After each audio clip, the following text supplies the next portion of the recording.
ada orang kok pandangannya zero mining. Bagi saya itu goblok. Kenapa Anda begitu peduli untuk mengembalikan ekosistem awal?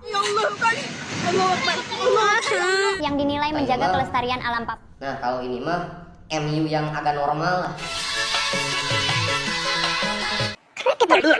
Halo guys, bertemu lagi dengan saya Anomali yang selalu membahas berita-berita seputar Indonesia atau membahas ya orang-orang yang aneh lah gitu. Nah, sebelum kita ke pembahasan selanjutnya, pray for Sumatera, Aceh, Sibolga, Padang dan daerah terdampak lainnya. Semoga Allah jaga saudara-saudara kita di sana, memberi kesabaran, keteguhan dan keselamatan. Amin. Oke. Mengenai pembahasan ini ya, pembahasan bencana alam yang sekarang sudah terjadi gitu.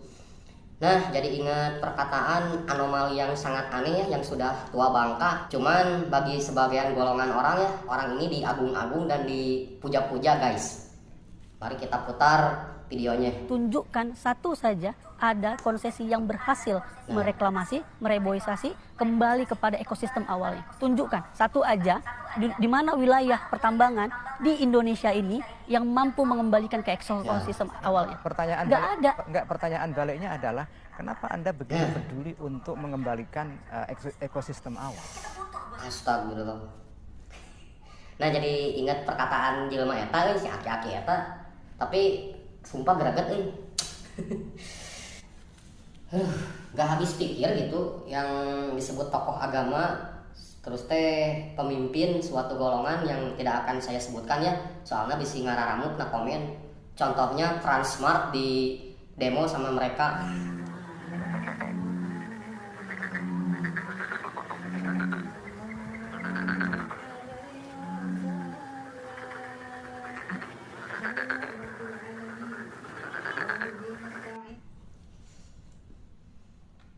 Jadi nggak habis pikir sumpah ini teh pas ada di Kompas TV ya, pas ada acara dari Rossi gitu.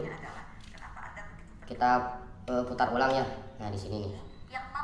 Acara Mbak Rossi ini teh.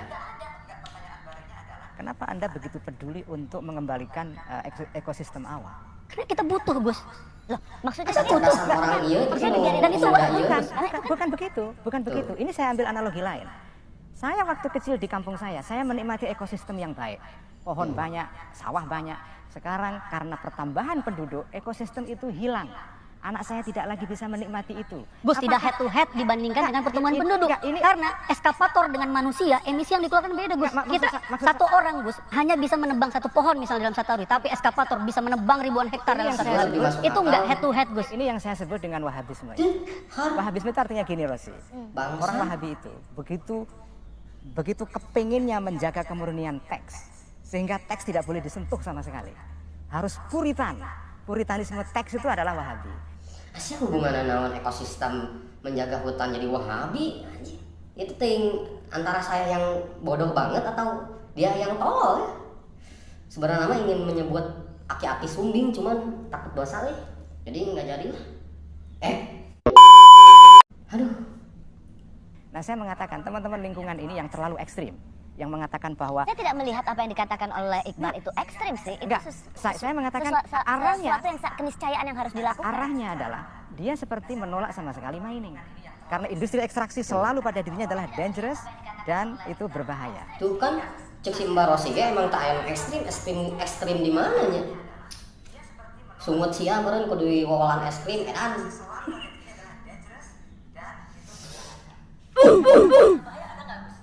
Oke, kalaupun berbahaya, apakah sama sekali kita tidak boleh menambang? Ini anugerah Allah, pohon anugerah, tambang anugerah.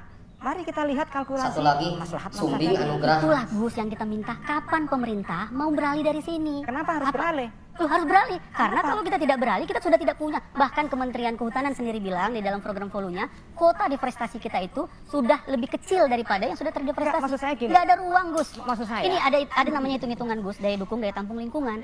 Dalam satu wilayah, dia memungkinkan untuk diekstraksi lagi atau tidak. Kalau dia sudah tidak mencukupi, maka berhenti. Tidak semua hal harus kita ekstraksi. Tidak semua hal atau anugerah ini menjadi nikmat kita. Ada juga anugerah di muka bumi ini yang menjadi nikmat dan harus kita wariskan kepada anak cucu kita. Tapi dah sumpah bener. Nanya si mau disebutkan lah ngaranna si aki-aki. Cuman sumpah segreget.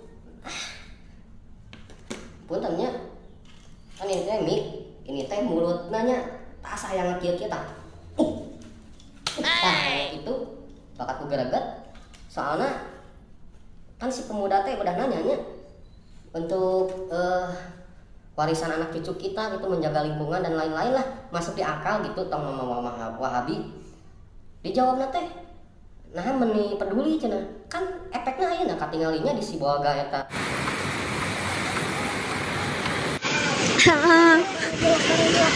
Kak, unahan yung kereta kita, Kak. Santai ko na ini, Kak. Allah Akbar. Allah Akbar. Itu. Ya Allah, Kak.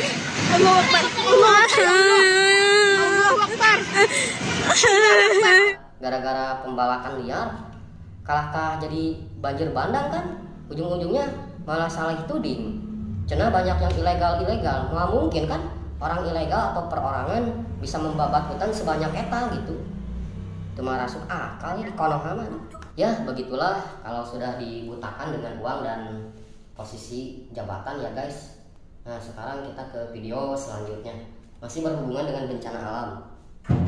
Dua tokoh besar Nahdlatul Ulama berselisih soal tambang. Yeni Wahid melalui unggahannya tegas menolak tambang nikel di Raja Ampat, serta mendukung pencabutan semua izin tambang dan memuji aksi Greenpeace yang dinilai menjaga kelestarian alam Papua. Bentar.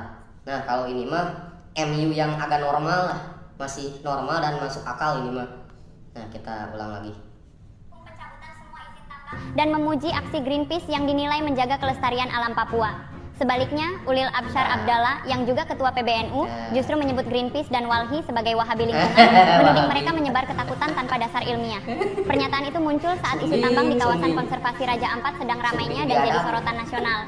Apakah ini murni beda pendapat atau ada tarik ulur kepentingan yang lebih besar di balik konflik ini? Ya kepentingan yang lebih besar dong. Ya mohon maaf bukan menghina fisik ya. Saya sendiri tidak pernah menghina langsung orang dengan fisik yang kurang atau gimana, cuman gimana ya, bikin greget. Nah apalagi sekarang kita lihat dampak dari pembalakan liar dan pokoknya mah merusak ekosistem jadi kerasana sekarang gitu. Rakyat kecil jadi tumbal dari penguasa mafia tanah dan lahan. Aduh, sabar. Jangan sampai kita menghina lagi fisik ya, kecuali orang ini. Nah, ketika kita sudah mengomentari golongan tersebut ya, terutama oknum-oknum yang agak-agak lain ya contohnya si ini ya yang barusan kita bahas, jangan ke mana-mana dulu. Tapi kan pengikutnya yang IQ-nya mungkin setara di bawah simpanse ya, tiba-tiba ngamuk-ngamuk, nggak di demo kan aneh. Malah ketika mereka dikritik tentang pesantrennya atau pondoknya, malah koar-koar membela sekuat tenaga sampai berdarah-darah ya, membela junjungan mereka, sampai Transmart yang tidak berdosa pun mereka demo gitu. Transmart, Transformer, transgender mereka pasti demo. Kita mau nanya sesuatu tentang mereka, malah mereka langsung to the point. Cobain saja mondok baru tahu, malah disuruh mondok. Nah sekarang ada lagi yang komennya sekarang gini, ketika kita berdebat dengan mereka, jawabnya teh ngajimu kurang jauh, terus kopimu kurang kental, kurang hitam. Mungkin maksud mereka ngajinya kurang jauh, mungkin seperti ini ya, kita tonton. Musiklah.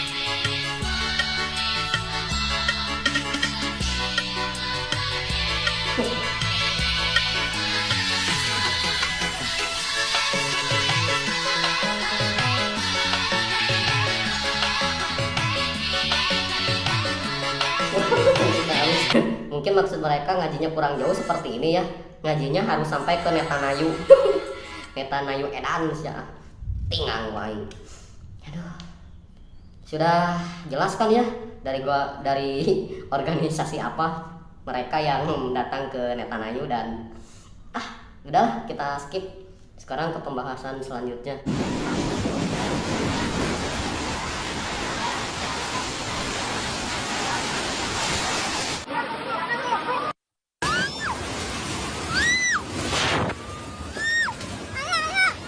Jangan sampai kita menyalahkan Tuhan, karena Tuhan itu memberikan rezeki dari hujannya dan sesuai takarannya ya guys.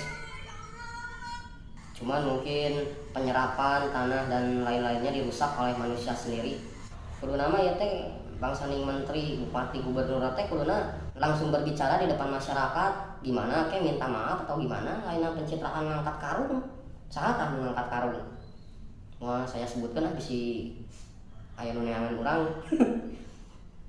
koploknya teu malikir ieu karungnya tuh dahsyat pisan atuh ini astagfirullahaladzim Allahu akbar sampai kaki nya akibat keserakahan manusia itu penguasa-penguasa jolim super tai ya kita doakan saja yang terbaiknya untuk mereka korban bencana alam di Sibolga dan seluruh Sumatera yang terkena dampaknya guys. Oke, mungkin segitu sajalah pembahasan saya kali ini. Semoga tidak terhibur dan semoga memberi wawasan untuk kalian ya. Dan halo para pro Manchester United, halo. Ngopinya kurang jauh, maaf ya. Semoga baik-baik saja kalian dimanapun berada. Terima kasih yang selalu menonton dan mendukung channel ini. Bye-bye.